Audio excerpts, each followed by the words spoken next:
Hello, मैं doctor Manish. आज हम बात करते हैं एक नए टॉपिक के बारे में जिसका नाम है चेस्ट पेन।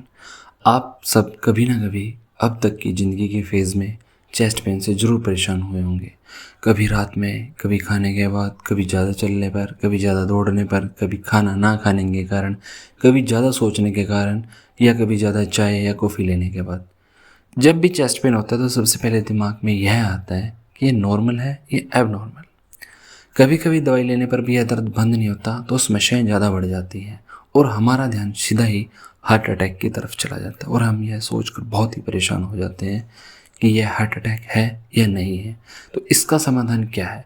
इसका बहुत ही आसान सा समाधान है। इसके लिए आपको कुछ बातों को ध्यान में रखना होगा। पहला है उम्र और दूसरा है उम्र के हिसाब से जो संबंधित बीमारियां हो सकती हैं। अगर आपकी उम्र 30 या 30 से कम है और आप शराब या बीड़ी या सिगरेट लेते हैं या नहीं लेते हैं, ये इस बात पर भी डिपेंड करेगा। अगर आप नहीं लेते हैं तो बहुत ही अच्छी बात है, तो आपको बहुत ही कम चांस है कि दिल की कोई समस्या होगी जन्मजात बीमारी को छोड़कर। परंतु अगर आपकी उम्र 30 या 30 से ज़्यादा है और आप शराब या बीड़ी या सिगरेट लेते हैं या और कोई नशा करते हैं और अचानक से छाती में दर्द हो जाए तो यह हार्ट अटैक हो सकता है। परंतु इसकी पुष्टि के लिए आपको ईसीजी की मदद लेनी पड़ेगी।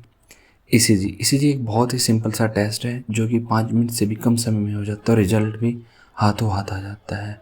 ईसीजी को कोई भी फिजिशियन देख के बता सकता है कि यह नॉर्मल है या एबनॉर्मल है। अगर आपको ईसीजी में दिक्कत लगे तो तुरंत आपको कार्डियोलॉजिस्ट के पास जाना चाहिए। अगर कार्डियोलॉजिस्ट नहीं है तो आसपास के किसी भी डॉक्टर से, चाहे वो एमबीबीएस हो चाहे वो बीएमएस हो, लेकिन जो ईसीजी पढ़ना जानता हो, देखना जानता हो अच्छे तरीके से, उससे सलाह ले सकते हैं। अगर आप भी इन चेस्ट पेन से परेशान हैं तो आप ज़रूर इन किसी कारणों में से एक को रूल आउट करें। या तो आपको गैस ज़्यादा बन रही हो, या आपको गैस्ट्रिक अल्सरेशन हो, या कभी कभी अनस्टेबल एंजाइना, या कभी कभी एक्सर्शनल एंजाइना, या कभी कभी ब्रोंकोस्पाज्म होने के कारण ऐसा सब कुछ कभी कभी हो जाता है। कारण और भी बहुत सारे हो सकते हैं, लेकिन इन सब कारणों को ढूंढने के लिए आपको डॉक्टर के पास जाना पड़ेगा। Thank you.